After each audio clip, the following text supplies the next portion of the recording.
Professional study में, CA की पढ़ाई में, कुछ लोगों को मैंने अपने करियर में देखा कि वो बड़े आराम से हंसते खेलते पास कर जाते हैं और कुछ लोग कभी नहीं कर पाते। तो मैं उन दोनों बच्चों के क्लास के दरमियान जो बिहेवियर होता है या जहाँ तक मैं उनको जान पाता हूँ, जब मैंने डिफ्रेंशिएट करने की कोशिश की तो जो सबसे बड़ी जो बात आई ना, वो बात आई कि आप एक समय में कितना काम कर रहे होते हैं।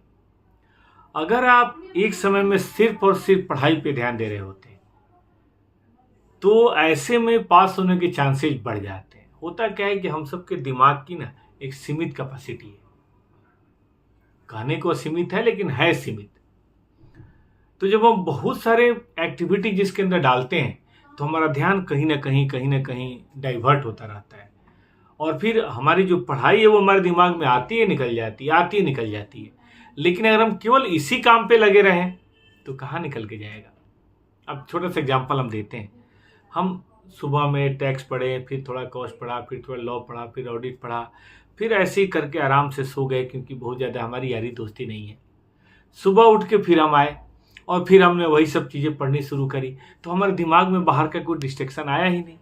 तो हमारा ध्यान तो एएस के ऊपर ही रहेगा ना, टैक्स के ऊपर ही रहेगा ना, लॉ के ऊपर ही रहेगा ना, फिर कैसे बटेगा ध्यान। और फिर एग्जाम आएगा, हम बड़े आराम से अपना एग्जाम देंगे।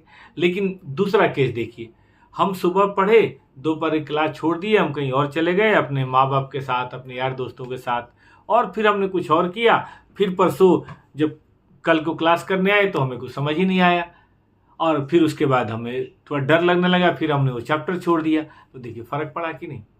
एक जो पूरी तरीके से ध्यान देता हुआ गया वो आगे बढ़ गया और एक जो कई सारे काम करता हुआ गया, कभी ये किया कभी वो किया, दोनों में से कोई काम नहीं हुआ और काम खराब हो गया। ठीक बात है कि नहीं। तो यही बात ध्यान देनी है कि पढ़ते समय सिर्फ पढ़ाई, 4 महीने 5 महीने जो भी समय है उसमें बाकी सब काम को डिफर कीजिए। पहले पढ़ लीजिए, पास कर जाइए, फिर बाकी सब काम मन से करेंगे ना। कोशिश करके देखिए ना सितंबर अटेम्प्ट के बच्चे अब की बार, देखिए क्या होता है। बेस्ट विशेष।